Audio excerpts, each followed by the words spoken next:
Welcome back to Speaking of Meaning. I am Ibrahim, and today I'm joined by Leslie Traub. Leslie has been leading transformational, organizational, personal, and spiritual development programs for more than 40 years. Her work has been very meaningful, and it has provided the basis for her rewiring work she does today with women over 50. Leslie, it's good to have you here today. Thank you, Ibrahim. It's my pleasure. Leslie, you have a lot of experience. I would like you to introduce yourself and tell me about your mission and how your mission has changed throughout the years. Oh, beautiful. I love that question to start with. My mission. My story is that I began my career as a Peace Corps volunteer in Togo, West Africa, which is where I had my very first experience leading a group at 21. I had to design a 3-month training program for new volunteers. And that was my sliding door moment, as I say, into the world of group process and group facilitation. My career then took me into the world of organization development, diversity, equity, and inclusion, and leadership and management development. The happiest moments of my career were working with women, coaching executive women, working with groups of women, and probably the best piece of work I think I'd ever done was bringing together white women and women of color for 2 days and unpacking that which stands between us. And I've continued that mission through today, working with women over 50. What have you discovered? What stands between women of color and white women? I wasn't expecting to talk about that, but it's our stories. It's the stories that we've been told and that we tell ourselves, our projections, and the realities of the different lived experiences that we have between us, and not really fully grasping that these are not individual paths in terms of our growth and development, but the pathways are intrinsically evolved or involved with our identities. Mm-hmm. And so for us to navigate our own relationship across ethnicity, we have to understand our own stories and our own path and be curious about that of other women. And to take responsibility for when we have privilege and we can impact the journeys of other women through our allyship and sponsorship and support. Is it easy to be blinded by your own privilege? Absolutely. I think that not a lot of people can really understand the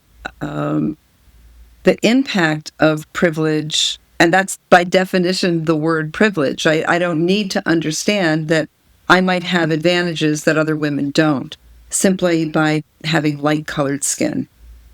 And whatever other privileges I may have of great education and knowing people in workplaces that know me, who can sponsor and support me, that's all expression of privilege. And so you've worked with women now, and you still work with women. And what I know is that you work with women over 50. And so can you tell me, what work are you doing to support women over 50 and why? Gotcha. I believe that women over 50 have particularly challenging couple of decades where there's lots of change in our lives. There's changes in our family if women have had children. This is often a time when we have the experience of being an empty nester. There are changes if our parents are alive to their well-beings. And, when our parents get into their 80s and 90s, their needs change. it is frequently the purview of the daughter or even the daughter-in-law to take on the care of the parents. There are many people, many women in particular, who wake up to the fact that their 25 or 35-year marriages may actually not be serving them at this point in life. And then we're faced with what it is to navigate life as a single woman. Yeah, and the sandwich generation is real. Mm-hmm. We may have young children and take care of parents. So there's a lot happening. And I think underneath that is the longing that we feel at this age to be more aligned with our soul's path than with whatever it is we've spent our life doing that really built our ego. Ego building happens in the first part of life. We put the tent poles up so that we know who we are. And I think as we move into 50s and older, then the longing for unpacking that and to ask ourselves what is real is also what's present at this time of life. And that's a Mm-hmm. transition too. Mm-hmm. And how do you support them? So I run workshops for women, weekend workshops for women over 50. Mm-hmm. And I invite us because I'm always part of it, right? So I'm there doing my own work, just as somebody is sitting next to me doing her work. I invite us to look at the trajectory of our lives Mm-hmm. and to identify the values, guiding principles, and beliefs that we've put in place in the structure of our lives, and to look at how many of them were constructed to ensure our survival, as opposed to them representing an essential part of ourselves. I've found that those get conflated. We think that, my skill in rescuing others, in being a people pleaser, in taking on work that's not mine, that we have some belief system that we're not authentic, we're not Mm-hmm. real, that we're making stuff up to be acceptable and to receive external validation. And when we can look at the values and beliefs and guiding principles that we've put in place when we get to this age, we can then begin the process of identifying that which no longer serves us as we create the future for ourselves. It's really important work at this time of life to begin shedding beliefs about ourselves that we thought were real, but in fact are constructs of survival. What I hear you say, Leslie, is that you work to help people change their own beliefs about themselves, their self-concept. Is that accurate? That's exactly right. I help women unpack beliefs about themselves that do not serve them in this time of life, and to help them develop their inner authority. And what happens at this time of life is that our inner authority grows at the same time as external validation shrinks. Mm. Right? Because when you've got women late career, people aren't coming to us for fresh ideas or new projects or opportunities to grow, because I think there's a belief system about women of our age that we're not generative. And so you can see that there's this, as our inner authority and our wisdom increase, the recognition of the value of that decreases in the workplace at the same time. And so as women are contemplating their move out of the workplace, I can help them recontextualize their gifts in a way that really supports them for the rest of their lives. Mm-hmm. Okay. Why do you think their value is not appreciated in the workplace? Because I think that there is bias about women of our age that, like I said, that we're not generative, we're less adaptive, that we've got fewer technical skills. that we're not ambitious, and that we're past our prime. Mm-hmm.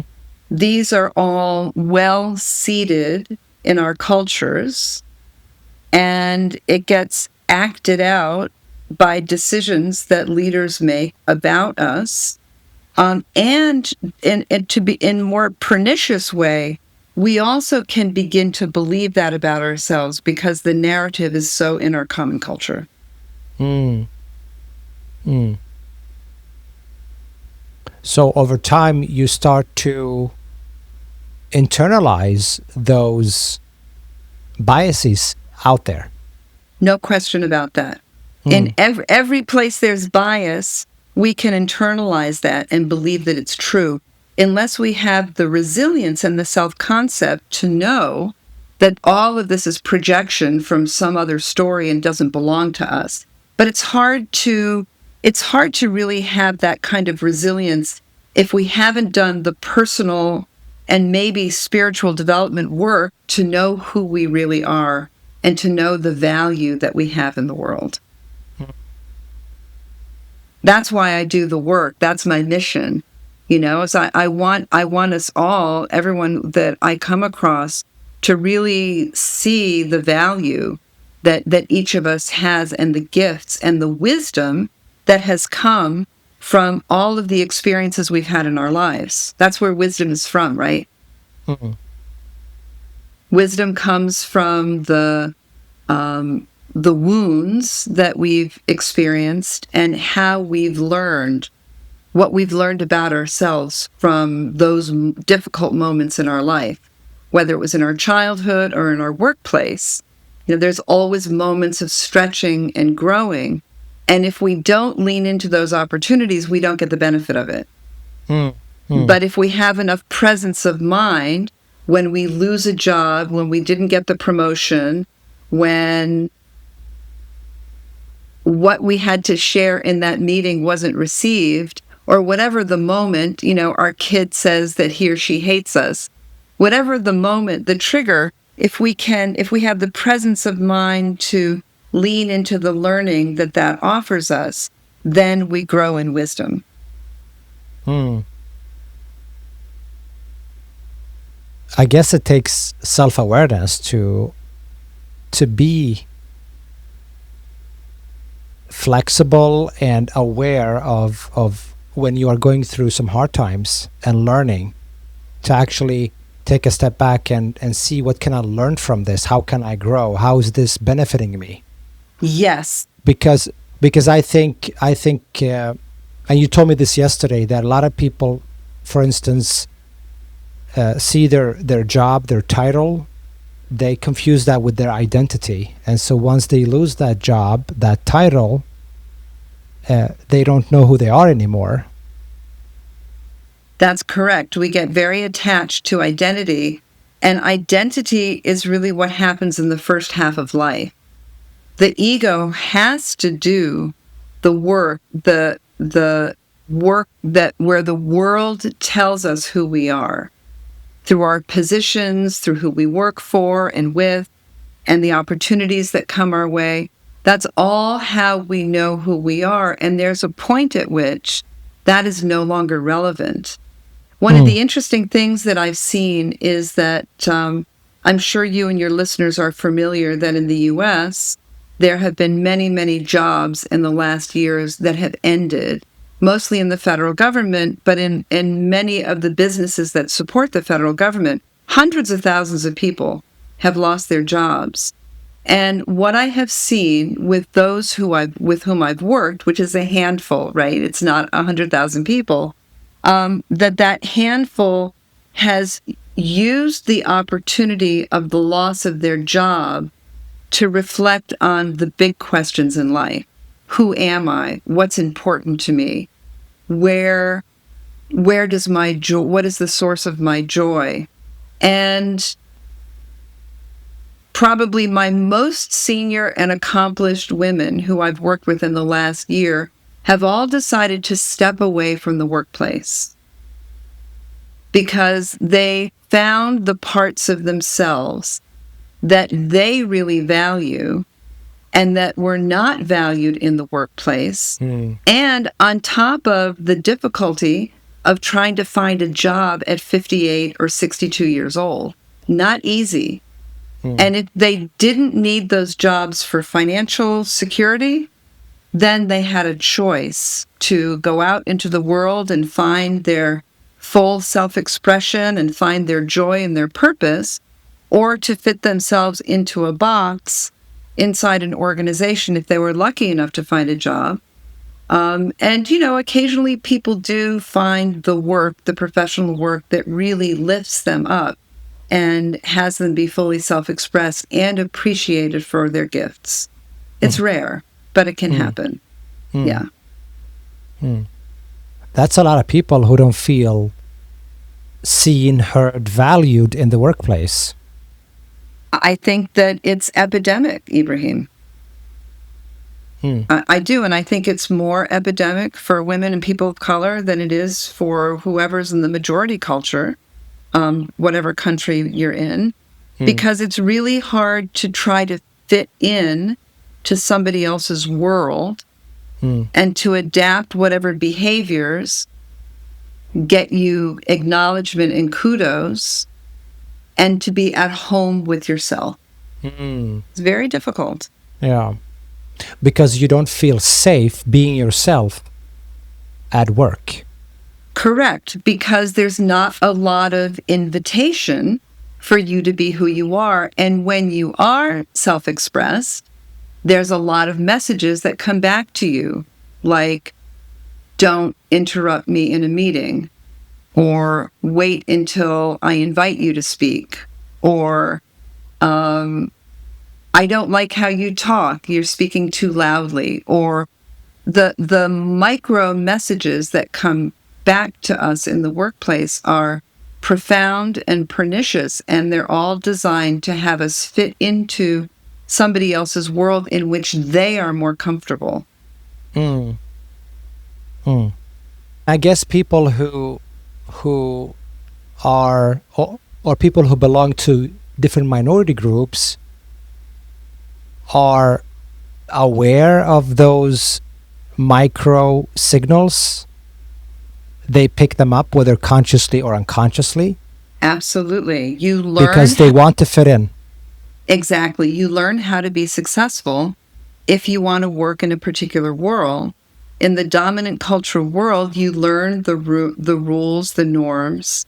I mean, interestingly, I was in a 2-week workshop. I just came back 2 weeks ago, and it was a group I had never been with, and I was very attentive to the norms and unwritten rules of how this group of people operated. And what I know to be true is that as an outsider, that I had to adapt to those rules and guidelines to be acceptable and accepted in that group. Very conscious and aware of that. I've had decades of training on how to decode culture in a group. And I was the only person who had not worked with a facilitator. Other people had been with her for decades. So, whether we're conscious of it or not, this is how we do it. And I gave up parts of myself, by the way, to belong in that community. Because were you a participant, or were you leading that? I was a participant. It was one of the first times I'd put myself in a participant seat for a while, so it was very good for me. Very good for me to be on the other side. And it was a good reminder of what we have to do to belong in whatever group we're in, whether it's my workplace or my new family, if I have a partner, or a community group or whatever, that there's always, no matter who we are, there's always the decoding to see. And I think people who are in the non-dominant groups have much greater capacity to decode than people who are in the dominant group. Because when you're in the dominant group, you don't have to, because it's it's all you. Right? Yeah. It's your standards, your norms. You're part of it. 100%. Yeah. The interesting thing is that I think if leaders and organizations understand that if people feel that they belong, that they are safe, that they can bring their whole selves to work, Yeah. they're actually going to perform much better because they don't have to pretend, they don't have to cover things about themselves. They can just be themselves, and That's right. they're probably going to perform better and probably have better careers as well. No question about it. That is, I mean, we've been talking about that for decades in the diversity, equity, and belonging world, that when you're in a position of power, that you make decisions that impact the lives and careers of other people, that you have an obligation to, if you want the best from your workplace, to create environments of what we call psychological safety, where people can bring as close to their whole selves to work as possible. There is a Zen koan, which is that air is to birds as water is to fish, as we are to ourselves. And so if we can't see the water that we swim in, then we can't see how other people have to adapt to swim in our water. And so it's really incumbent on people who are in decision-making authority in organizations to really understand culture and belonging and what creates psychological safety so that his or her employees can contribute the most that they're able to. Yeah, that's powerful. And I think that bias really negatively impacts women's ability to bring all of our gifts because we self-modulate. Because the words I was looking for before was imposter syndrome, by the way. Imposter syndrome, yeah. Imposter syndrome. So we self-modulate because there is something about us that actually believes that we don't belong. And so we develop all these compensatory skills to belong more, and which is the double bind that women find themselves in. To belong more, I have to bring forward more of my masculine, and I need to press down my feminine because my workplace doesn't appreciate the more feminine aspects of leadership. And so I have to become something that I'm not, which costs tremendously in our lives and our ability to work in a more relaxed flow state because we're having to adapt constantly to norms that are not integral to who we are. That's going to be exhausting to Yes. constantly, needing to prove that you are good enough over and over again. Yes. Yeah, it's exhausting, right? And it's taxing. And I think that's why these three women who were such high flyers in their careers, one was in her late 60s and two were in their mid 50s, they decided to step out because the cost of having to shape themselves into acceptable at that age was too high. Yeah. It wasn't worth it. And if they didn't need the money, and the interesting thing about money, Ibrahim, is that we have very old beliefs about finances. And I've met a lot of women who actually don't need to work. They have enough money for retirement. But it's the habit of working and making money. That's what's making their decision to stay in the workplace when in fact they have enough money to retire. Because our value and our worth is tied to making money. Do you find yourself also helping women leave certain jobs or certain careers as well? I mean, if somebody asks me to support them in a job change, of course, I do coach people. I can also see, I have a coaching, or I had a coaching client she was an executive in an association, and she was clearly the wrong person in the job. And her suffering was profound.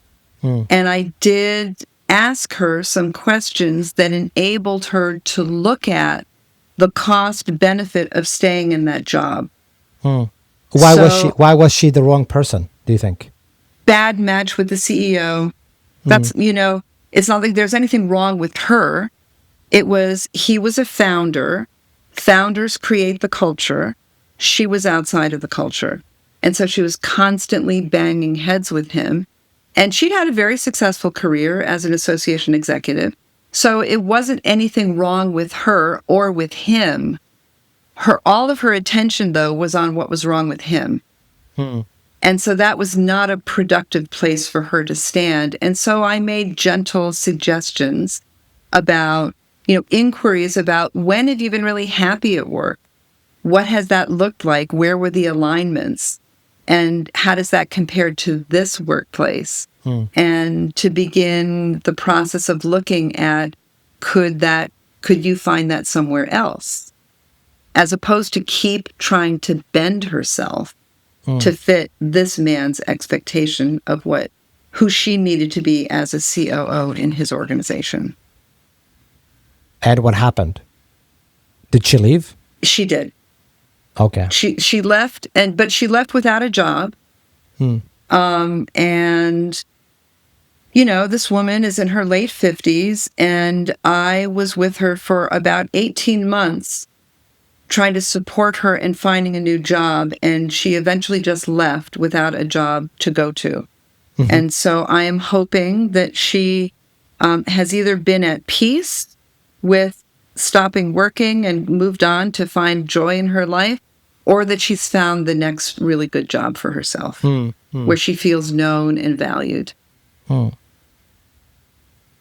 you think a lot of people are stuck with jobs and careers and bosses and cultures they hate? 100%, Ibrahim. I 100%.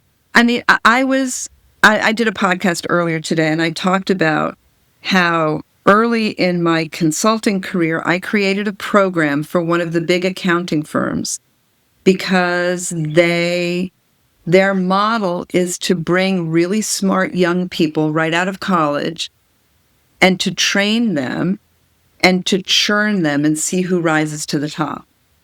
They were actually bringing in more women than men. This is even 20 years ago. And their turnover among the women was higher than the turnover rate was higher for women than it was for men. So I created a program called Dynamic Choices for Women, in which we unpacked with 25-year-olds their career choice to be where they were. And for most of them, they got into accounting because they were really good at math, and because there's that carrot called partner with lots of money and lots of privileges. That's a little hard to attain, right? You put your 15 or 18 years in, and that's quite a big investment, and not everybody gets to be partner. And so the work that I did with these young women was looking at, do they enjoy the work that they're doing? And if not, what else could they do? I told the client that after this work, two things would happen. One is that some women would leave because they were going to leave anyway. Who knows if they would have been there 6 months, a year, 3 years, but this was not their environment. There would be other women who would be coming to them asking for some kind of accommodations, like part-time work, like not working nights twice a week, or whatever the fairly simple request is that would allow them to explore other parts of their lives that would bring balance to the work experience that they had. And that's in fact what happened. Some women left, and I supported the organization in managing the requests for accommodations so that they could keep more of the women who were actually going to serve their clients for longer. So yeah, there are people who are really unhappy with work. And among that population, many of them leave at 3 years, some wait to be manager, they leave at 10 years.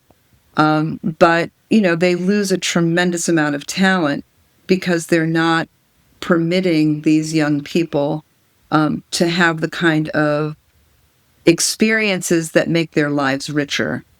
They're just, at some point the money, because they're well paid, at some point the money isn't worth the cost of what we have to give up to be successful in environments that don't reflect our values. I mean, I guess at the beginning, it's fun to turn a lot of money, Yeah, but at some point, it doesn't really matter. that's right. So, Leslie, if we talk about leaders now, what do you think leaders misunderstand most about inclusion and belonging? I think that leaders misunderstand that the conversations about inclusion and belonging are for everyone, not just for people who are in the non-dominant groups. So, it's their problem. It's something they need to work on. And I think that's one of the greatest opportunities in that work, those who are continuing to do that work today. And it's not like we haven't been doing this. We've been working with the dominant culture for years on opening themselves to their own experiences of inclusion and belonging and the recognition that not everybody feels the way that they do. So I think it's a blind spot. That's the world of blind spot. I also think that it's really hard. It's hard to see our own biases. I think that's a real edge. There's a lot of training that's been done on bias, really for the last 15, 20 years. In fact, my partner, Howard Ross, wrote the original organizational book on unconscious bias and how to bring that into the organizational consciousness. And it's just hard to see ourselves. I mean, that's that Zen koan, Mm. Air is to birds, water is to fishes, we are to ourselves. Hard to see ourselves and our own blind spots. That's where data becomes very, very helpful. You mentioned Howard J. Ross. Did you mean his book Everyday Bias? Yes, that was the Okay. book. Yeah, That's a great book. yeah. That's a great book. You mentioned yesterday when I was talking to you, you told me about priming. Priming. What is priming, Leslie? Priming is a vehicle to remind our brains of something important right before I make a decision about that. So when we were at Cook Ross, we had created a bank of what we called priming tools, which were little animated videos, less than 1 minute, that I could watch before I interviewed somebody, before I made a decision about mentoring, talent management, who got to participate in some sort of great development activity, any decision, any formal decision that I needed to make. Performance review was a really big one. So we created and watched these videos before we did our own decision making, because we all know conceptually, not all of us, but many people conceptually understand bias. But the synaptic grooves, the neuronal pathways that we have grooved for our whole lifetime of decision making around preference. I prefer people who are extroverted. I prefer people who can mirror me, like the really unconscious preferences, Ibrahim. It reminds me that is indeed a preference, and it is not predictive of somebody's opportunity to be successful. So we found just a little nudge, and there's been a lot of data on nudges over the years. A little nudge actually has us make more open decisions instead of patterned decisions around talent. Yeah. And you're talking, as you said, about unconscious preferences. Because if I will ask you, should we have a level playing field? You're going to tell me yes. But then when you make decisions, most of the time it's based on unconscious preferences, unconscious biases, and probably gut feeling as well. So what I hear you say is priming basically helps you to be reminded of those preferences that you have. Yes. And perhaps in doing so, you will be able to make probably, I'm not going to say rational decisions, but decisions not based on gut feeling and unconscious preferences. Exactly. And I really appreciate you bringing up the distinction gut feeling, because there's nothing more biased than our gut feeling. Our gut feeling is only preference, but it's unconscious to us, and that's why we call it a gut feeling. I like you because there's something about you that reminds me of somebody in my life that I really like or I don't like. That's the gut feeling. And it doesn't have anything to do with you. It has everything to do with my past experience.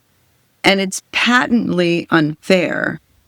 And we do it all the time. And we've got to commit to the process of waking ourselves up to that humans do this. And when we're clear about our commitment to equity or to getting the very best talent that we can, then, I might invest that minute or 2 minutes in whatever processes will allow me to bypass the gut feeling and to anchor on your qualifications.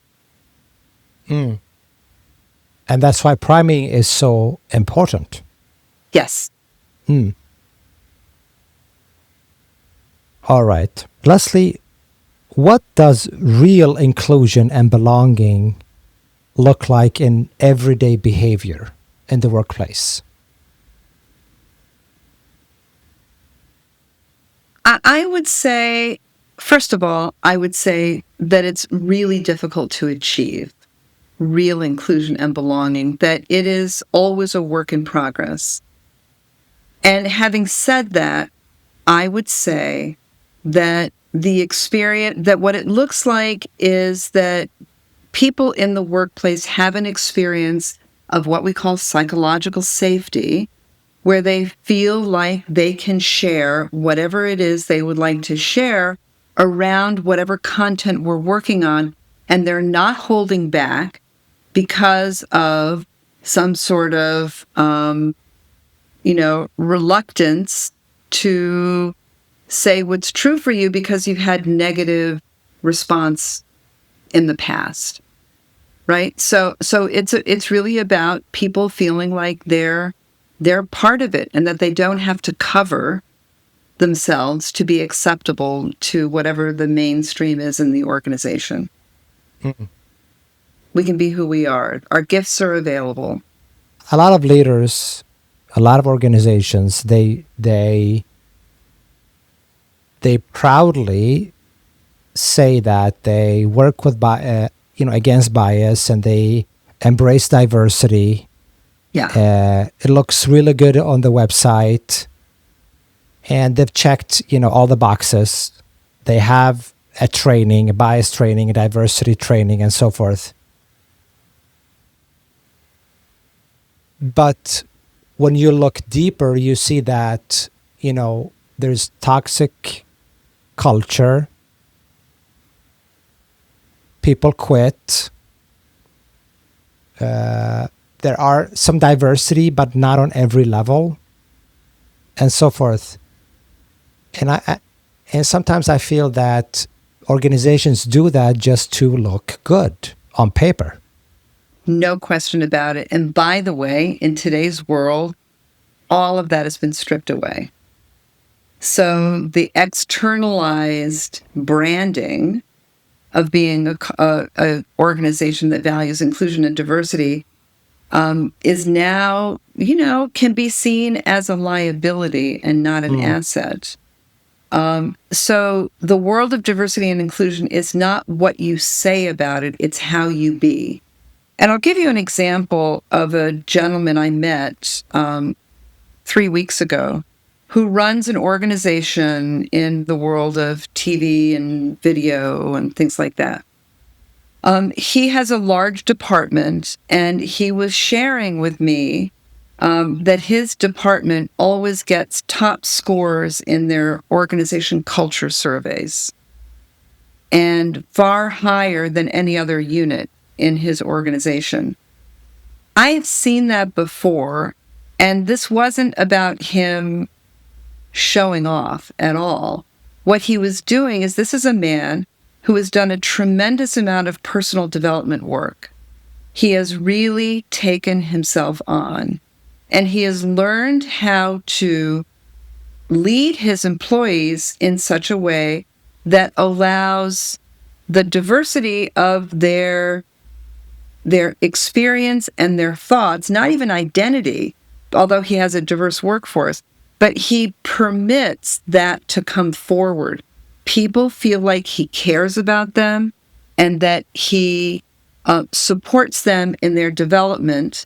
He's a white guy, but what's really important about him is his commitment to the health of the culture. And for him, because he's done his own work, it's not that there was a mission statement. It's not that there were values on the wall of his department. He's done his own work so that his ego is not the one making the decisions about his workplace, but it's his commitment to the quality of what gets created and to the individuals who populate his place of work. That's what inclusion and diversity is. It's great leadership, Ibrahim. That's what it is. That's why the conversation of diversity and inclusion can never be separated from leadership. This is not something that the DEI department does. This is something that all leaders have to embrace. And there's not that many leaders who have the growth, the human growth to really be effective in that way. And when you find them, they're treasures. And there are people out there who are really great at it. They're great leaders. Yeah. Inclusion and diversity is just one of the impacts of great leadership.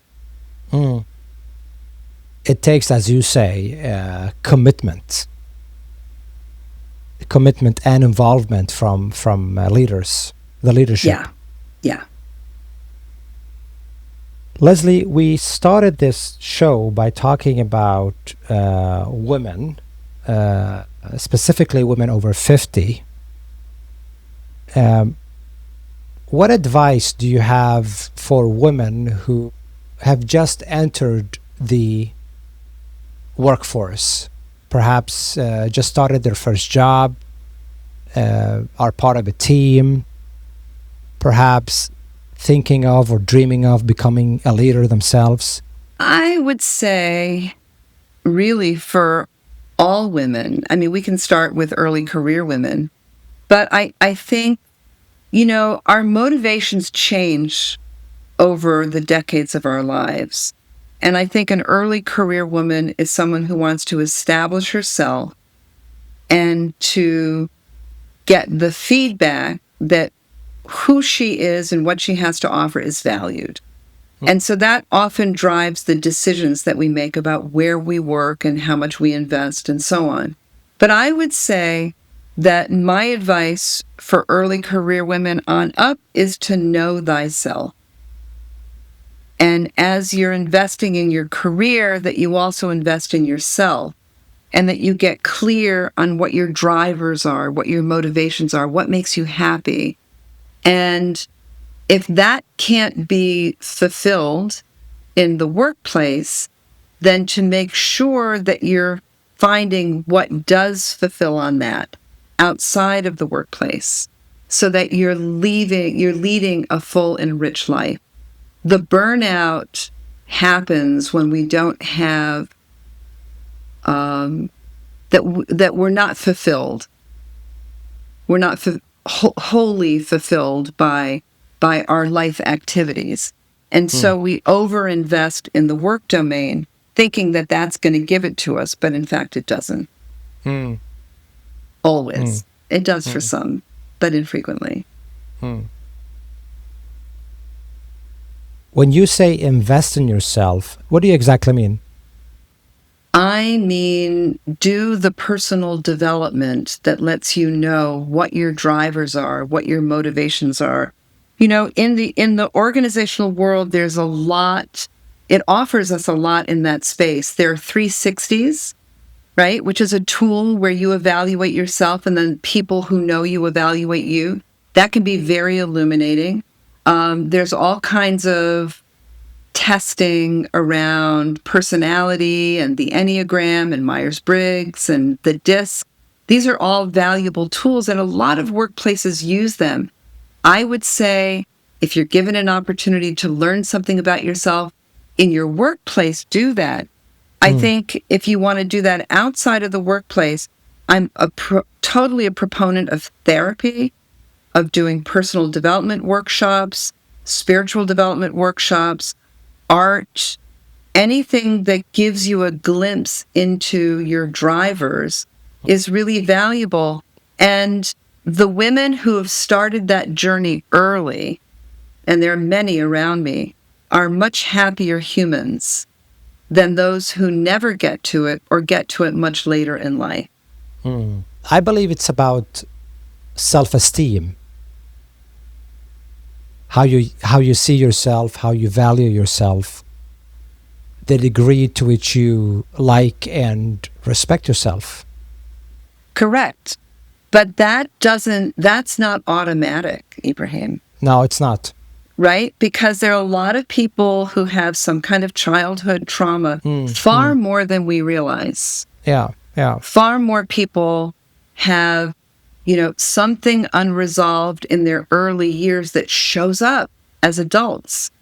But until we name it and work with it, then it makes decisions for us. A lot of people, a lot of leaders and organizations are 4 and 5-year-olds making decisions about multi-billion-dollar organizations out of their feelings than people in their 30s, 40s, and 50s, 60s, 70s, whatever. So if we haven't done that inquiry into who we are so that we can build that self-esteem, of course, we're born with it, right? We're born whole and complete, and it erodes in the life experiences, especially the early life experiences. Especially, yeah. And our journey is to reclaim that. That's the personal development work, is to, the things that have me contract as a human being, the imposter syndrome, the not good enough, that we release that if we do our work so that we can be whole. And I'll tell you, interestingly enough, I sit in groups of 10, sitting around a circle of 10 women. Most of these women, and these are top performers in the world, these are women with amazing titles and experience. A lot of them have not done that work. And that stands between them and happy and whole second half of life. Because if we never resolve what's there and what's present, then those voices, those parts of ourselves, will be making the very important decisions that we make as humans at this time of life. Am I going to keep working? Am I going to retire? Am I going to stay married? Am I going to start a new career? Am I, all of the am I's. We have to be super mindful that the decisions are being made by the essence of who we are and by the purpose-driven being that is in all of us instead of a hurt 5-year-old. Yeah. Yeah. It, what comes to mind is politics and we're not going to talk about politics today, but politics and our leaders today. They certainly need to hear this episode. No question about it. No question. And it's not just politics. It's anybody who is in a position of power whose decisions impact directly the lives of other people. And some people have much more scope than other people, and we are all responsible for that. We're all responsible for ourselves and making sure that we bring our very best selves to bear when we're making decisions that impact other people. Yeah. And when we come across a person who has a lot of childhood wounds and trauma and is making decisions and is an adult but is probably hurt and making decisions out of fear, we can almost instantly feel that. Yes. You can feel it. Yes. You can't fake being genuine and being healed and being happy. Correct. You can't really fake that. No, you cannot. People see right through that. And the insidious thing is that when you have power, you don't have to evoke a more evolved part of yourself because you've got power. You can just make whatever decisions that you want, because what comes back to you typically is that you never get the message that the emperor has no clothes, if you know that reference.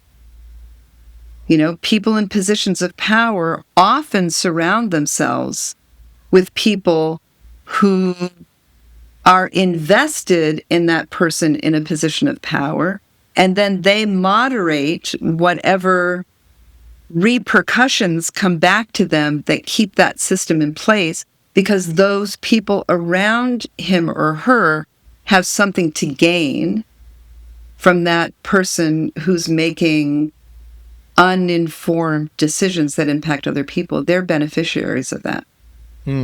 So the system keeps it in place. It's usually not an individual. It's usually a system.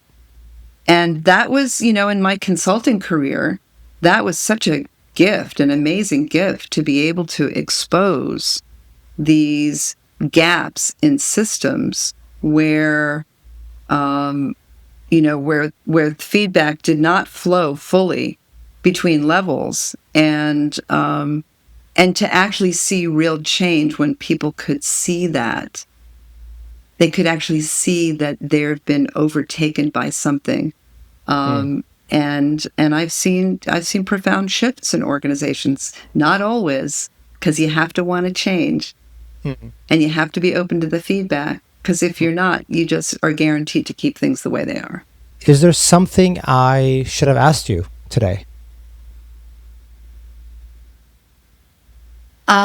Gosh, is there something you should have asked me? I don't think so. This was a pretty wide-ranging conversation. You asked me about, why working with women was important to me. I think to close, I would say that that working with women has been one of the greatest privileges of my life.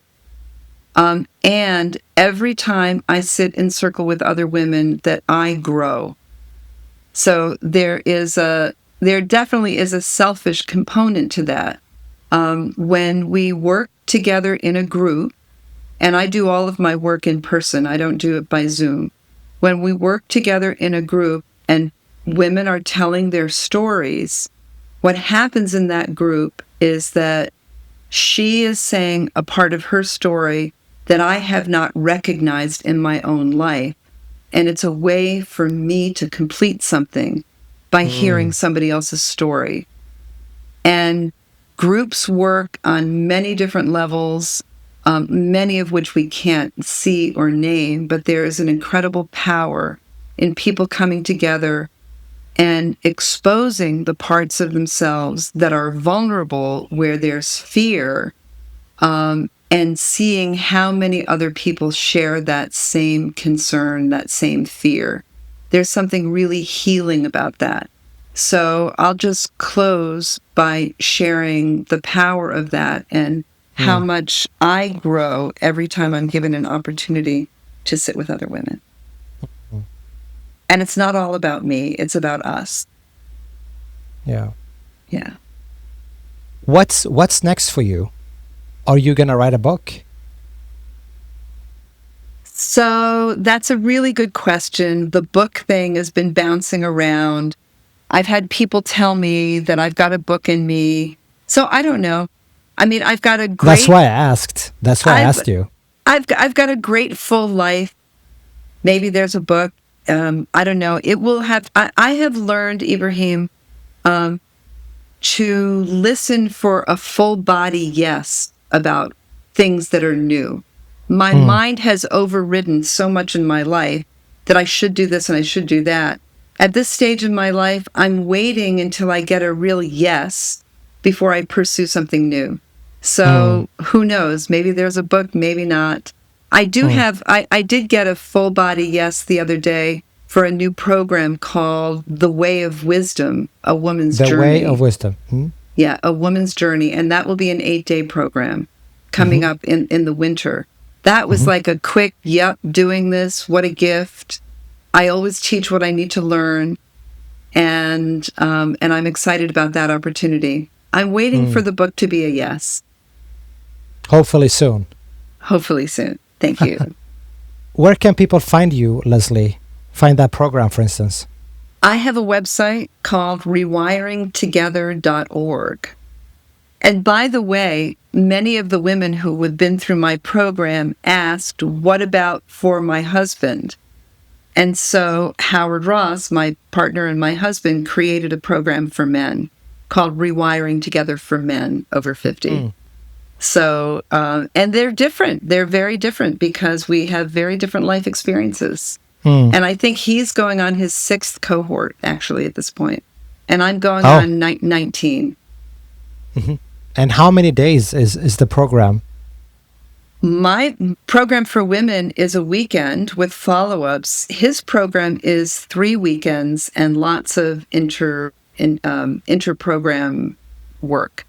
Because men and women come at this stage of life really differently, where our unpacking is different. Yeah, and is he also working with men over 50? Yes. As well? Okay. Yes. Okay, yeah. All right, Leslie. Leslie, one last question I ask all of my guests. And the question is, what advice do you have for a better, more meaningful life?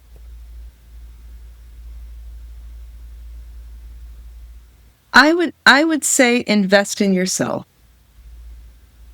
That's very simple. It's not easy to do, but learn about yourself. Learn about your drivers. Learn about your parts. Read a book on internal family systems by Richard Schwartz.